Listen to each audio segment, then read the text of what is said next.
বিসমিল্লাহির রহমানির রহিম। সকল সম্মানিত আলোচক বৃন্দ, সাংবাদিক বন্ধুগণ, আসসালামু আলাইকুম। আমি আজকে শিখতে এসেছিলাম, খুব একটা গুরুত্বপূর্ণ বক্তব্য আমি দেব না, আপনারা অনেকক্ষণ অপেক্ষা করছেন, সেই জন্য আপনাদের প্রথমেই ধন্যবাদ এবং কৃতজ্ঞতা জানাচ্ছি। যে বিষয়টি আজকে আলোচিত হয়েছে এখানে রাউন্ড টেবিল কনফারেন্সে, এই বিষয়টি সারা পৃথিবীর বিভিন্ন দেশে আলোচিত। এটা তখনই পৃথিবীর সামনে আসে যখন আইএলও কনভেনশন 107 পাস হয় 1957, খুব সম্ভবত, এবং তারপরে পৃথিবীর বেশ কয়েকটি দেশ স্বাক্ষর এবং অনুস্বাক্ষর করে, কিন্তু তার বক্তব্যের সাথে একমত না হতে পেরে পরে বেশ কিছু রাষ্ট্র সেই চুক্তি থেকে বেরিয়ে যায়। পরবর্তীতে সেটা আরো রিফাইন করে এখানে যে কাগজটা আজকে প্রবন্ধে দেওয়া হয়েছে তাতে দেখলাম আইএলও কনভেনশন আবার রিফাইন হয়ে 169 হয়েছে, সেটা 1989-এ। সেখানে বাংলাদেশ রাষ্ট্র হিসেবে আবার স্বাক্ষরের প্রভিশন থাকলেও করে না। প্রথম কনভেনশনে ইন্ডিপেন্ডেন্সের পরে কনস্টিটিউশন ফ্রেম হওয়ার আগেই স্বাক্ষর করা হয়েছে। তারপরে আরেকটা ডিক্লারেশন হয়েছে, সেই ডিক্লারেশনও বাংলাদেশ স্বাক্ষর করেনি। কিন্তু এগুলো অতীব গুরুত্বপূর্ণ বলে আমি মনে করি না, কারণ বাংলাদেশ রাষ্ট্রটি কোনো একক ভাষাভাষী, কোনো ক্ষুদ্র জাতি গোষ্ঠী বা কোনো ধর্মের ভিত্তিতে গঠিত হয়নি। এই রাষ্ট্রটি গঠিত হয়েছে ন্যাশন স্টেট হিসাবে। সেই ন্যাশন স্টেটের ন্যাশনাল নাম হচ্ছে বাংলাদেশি। জাতীয়তাবাদের ভিত্তিতে আমরা সবাই বাংলাদেশি। আমাদের সিটিজেন হিসেবে কনস্টিটিউশন আমাদের পরিচয় হচ্ছে আমরা সবাই বাংলাদেশি। বাংলাদেশ একটি বহুভাষী, বহু সংস্কৃতি, বহু ধর্ম এবং বহু জাতি গোষ্ঠীর সমন্বয়ে গঠিত একটি দেশ।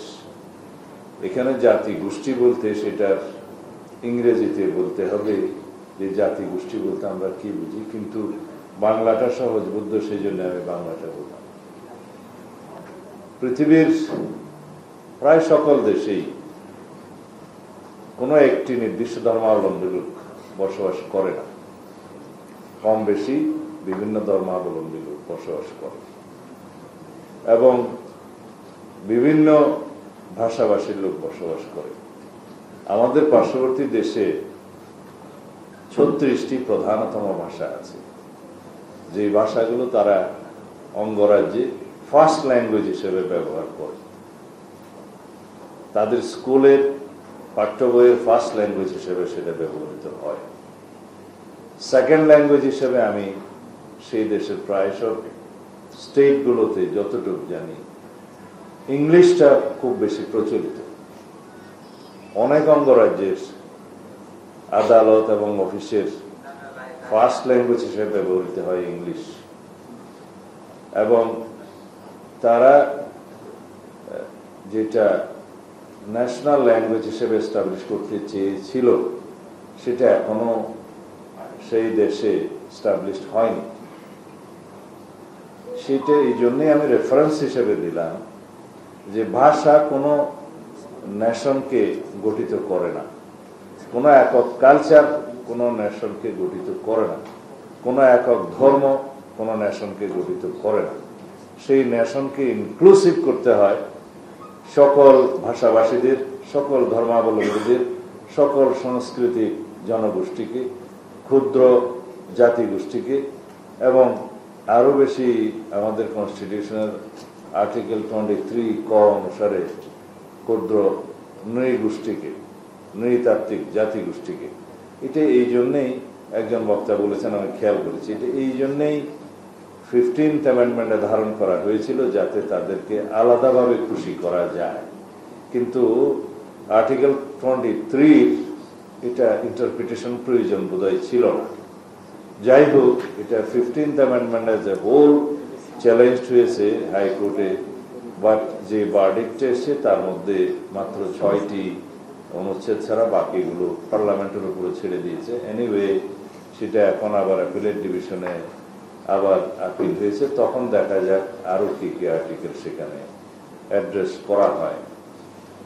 তারপরেও আমি বলবো লেজিসলেটরদের লেজিসলেশনের ক্ষমতা আছে, সেটা they're at liberty in the legislature. পরে কি এনাক্টমেন্ট হয় সেটা তখন দেখা যাবে। যদিও জুডিশিয়ারিতে সেটা ডিসিশন অন্যরকম হতে পারে, সেটা খুব একটা ব্যাটার করবে না, কারণ জুডিশিয়ারি ক্যানট লেজিসলেট এনি এনাক্টমেন্ট। সেই স্বাধীনতাটা হচ্ছে লেজিসলেচার, সেখানে তখন দেখা যাবে। আমি বাংলাদেশের সকল মানুষকে সিটিজেন হিসেবে বলতে ভালোবাসি। আমরা সবাই বাংলাদেশের নাগরিক।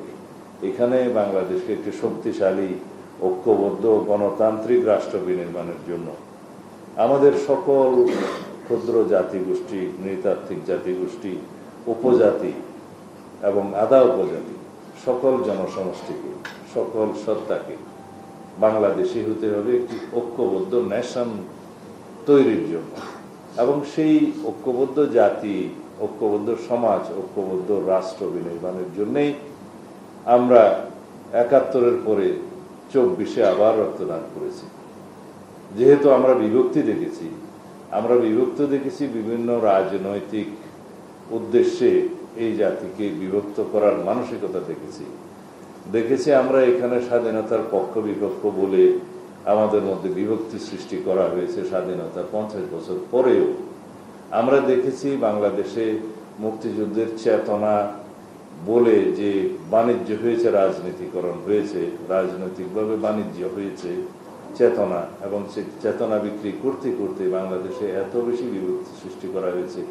সেই জায়গা থেকে আমাদেরকে বেরিয়ে আসতে হবে, কারণ বাংলাদেশের সমস্ত মানুষ মুক্তিযুদ্ধকে ধারণ করেছে। মুক্তিযুদ্ধে সবাই সশস্ত্র সংগ্রামে না থাকলেও মানসিকভাবে সেই মুক্তিযুদ্ধের পক্ষে ছিল, এবং বাংলাদেশের সমস্ত মানুষ স্বাধীনতার পক্ষে ছিল। আমরা যারা স্বাধীনতার বিপক্ষে ছিল বলে যাদেরকে আমরা বিভক্ত করতে চাই, তাদের মধ্যেও বাংলাদেশের স্বাধীনতার পরে সেই স্বাধীনতাকে অস্বীকার করার মতো কোনো প্রকাশ্য মানসিকতা আমরা দেখিনি। যারা হয়তো বাংলাদেশের স্বাধীনতাকে গ্রহণ করতে পারেনি, তাদের মধ্যে কিছু কিছু ভিন্ন চিন্তা থাকতে পারে, কিন্তু সেরকম দুঃসাহস বাংলাদেশে কেউ দেখায়নি যে বাংলাদেশের স্বাধীনতাকে অস্বীকার করার মতো কোনো বিভক্তিমূলক বক্তব্য দিয়ে আজ পর্যন্ত আমরা দেখিনি। যদিও আমরা মনে করি বাংলাদেশের স্বাধীনতার পক্ষে বিপক্ষে এই বক্তব্য দিয়ে আমরা ঐক্যবদ্ধ জাতিকে বিভক্ত করা, এটা আমাদের কাম্য হতে পারে না। এটা আমরা কেউই এই ৫৪ বছর পরে স্বাধীনতার কামনা করতে পারি না।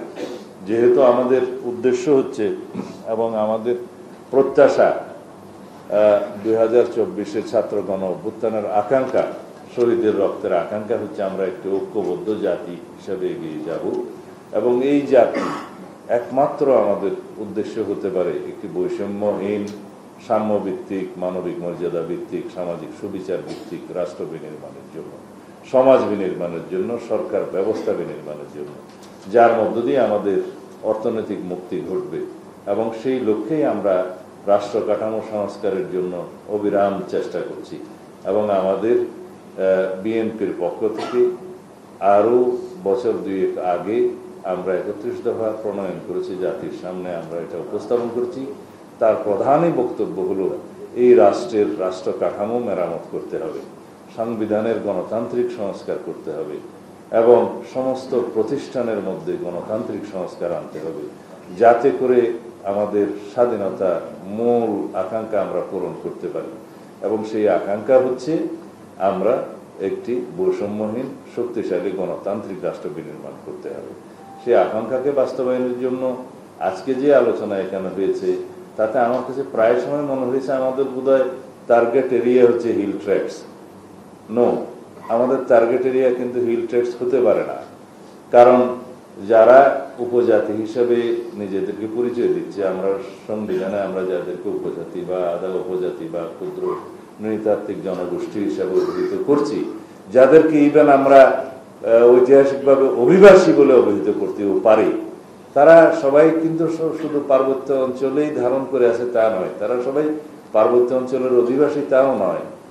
আপনাদের সমস্ত বর্ডার এরিয়াতে বিভিন্ন এরকম নৃতাত্ত্বিক জাতিগোষ্ঠীর আপনারা অস্তিত্ব পাবেন এবং তারা বেশ ভালো জনসংখ্যায় আছে। যেমন আমাদের উত্তরাঞ্চলে খাসিয়া, গারু এবং সাঁওতাল আছে, আরো কয়েকটি জাতিগোষ্ঠী আছে। হ্যাঁ, আছে, সাঁওতাল আছে। তো অনেকগুলো জাতিগোষ্ঠী আছে, তারা বর্ডার এরিয়াতে আছে। তারা তো প্লেন ল্যান্ডে আছে। তো প্লেন ল্যান্ডে কি আমাদের তাদেরকে পার্বত্য অঞ্চলে নয় বিদায় তাদের সেই সুযোগ সুবিধা আমরা দেবো না, যেটা আমাদের কনস্টিটিউশন স্বীকার করেছে? আমাদের কনস্টিটিউশনে যেহেতু আর্টিকেল 27-এ সমতার কথা বলেছে, যে প্রত্যেক নাগরিক আইনের দৃষ্টিতে সমান, কিন্তু কেউ কেউ আইনের দৃষ্টিতে মোর equal than the every citizen.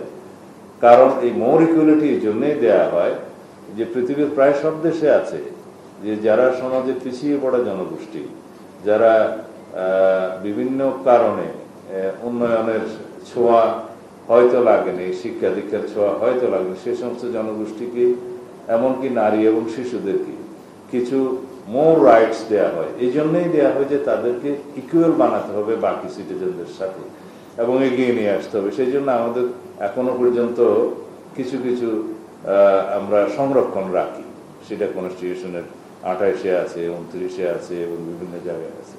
সংরক্ষণ এই জন্যই রাখতে হয় যে তারা এটা ডিজার্ভ করে।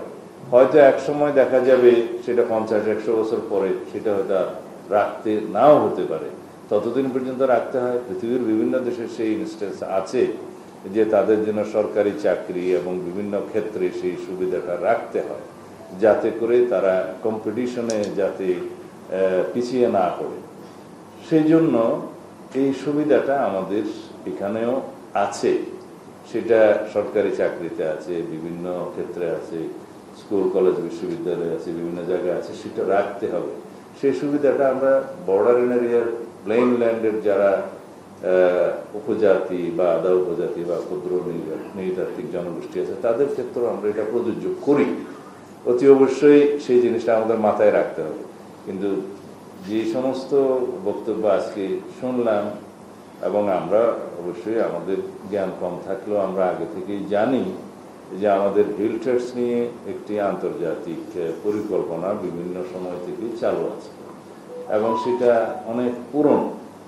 সেই বিষয়ে আমাদেরকে সজাগ থাকতে হবে, এই জন্য যে আমরা সবাই যদি অখণ্ড বাংলাদেশে বিশ্বাস করি, আমরা সবাই যদি একই সংবিধানে বিশ্বাস করি, আমরা যদি বাংলাদেশের স্বাধীনতা, সার্বভৌমত্ব এবং ভৌগোলিক অখণ্ডতাকে বজায় রাখতে চাই, তাহলে সবাইকে আমাদের বাংলাদেশের সিটিজেন হিসেবে সেই অধিকারের মধ্যে কনস্টিটিউশনালি ধারণ করতে হবে এবং সেই প্রচেষ্টা নিতে হবে, এবং যাতে করে আমাদের মধ্যে জাতীয় এবং আন্তর্জাতিকভাবে কোনো রকমের কোনো ষড়যন্ত্র কার্যকর না হতে পারে, সেই জন্য সবাইকে, যারা সচেতন মহল, তাদের সবাইকে চেষ্টা চালাতে হবে।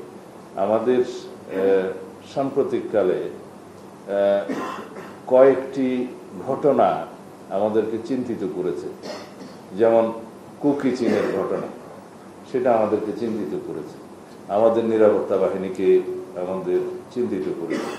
কারণ হচ্ছে যে তার পিছনেও অনেক কারণ আছে, যেটা আমরা সাদা চোখে দেখছি, সেটার পিছনে অনেক পর্দার অন্তরালে কারণ আছে। যে এইখানে আমাদের পার্বত্য অঞ্চল এবং ভারতের একটি অঞ্চল, মায়ানমারের একটি অঞ্চল নিয়ে আর একটি বৈশ্বিক কোনো শক্তির পরিকল্পনা আছে।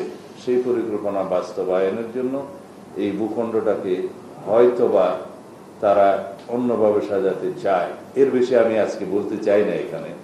সেই জন্য আমাদেরকে সজাগ থাকতে হবে, যাতে জাতীয় এবং আন্তর্জাতিক যে কোনো এরকম পরিকল্পনা যাতে আমাদের ভূখণ্ডকে নিয়ে সফল হতে না পারে, সেই জন্য আমাদের দেশের সশস্ত্র বাহিনী, নিরাপত্তা বাহিনী, বুদ্ধিজীবী মহল যারা এই বিষয়ে গবেষণা করেন এবং এই বিষয়ে যারা চর্চা করেন এবং এই লাইনে যারা সাংবাদিকতা করেন, সবাইকে সমন্বিতভাবে প্রচেষ্টা রাখতে হবে যাতে আমাদের স্বাধীনতা, সার্বভৌমত্ব এবং ভৌগোলিক অখণ্ডতা আমরা বজায় রাখতে পারি এবং বাংলাদেশের এই সীমানার মধ্যে সবাইকে নিয়ে আমরা সিটিজেন হিসাবে একসাথে থাকতে পারি।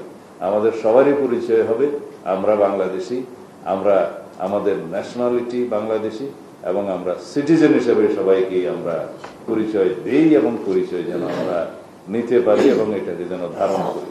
একমাত্র সেটাই হবে আমাদের মূল ভিত্তি, আমাদের ঐক্যই হবে আমাদের নেশনকে এগিয়ে নিয়ে যাওয়ার জন্য মূল শক্তি। এবং বর্তমানে যে কথাগুলো আমরা বারবার বলি যে বাংলাদেশে ফ্যাসিবাদ বিরোধী জাতীয় ঐক্যটাকে আমরা শক্তিতে পরিণত করে এগিয়ে যেতে হবে। বিকজ পতিত ফ্যাসিস্ট শক্তিটা বাংলাদেশের জন্য, আমি জেনারেল সাহেবদেরকে বলি আপনারা মনোযোগ দিবেন, সেই ফ্যাসিস্ট শক্তি বাংলাদেশের জন্য ন্যাশনাল সিকিউরিটি থ্রেট। তারা বাংলাদেশের কোন রাজনৈতিক দল ছিল না, তারা বাংলাদেশে কোনোদিন বাংলাদেশিদের জন্য রাজনীতি করেনি। তাদের গোড়া আরেক জায়গায়, তারা মরিয়া প্রমাণ করিল তাহাদের গোড়া কোন জায়গায়। ধন্যবাদ সবাইকে।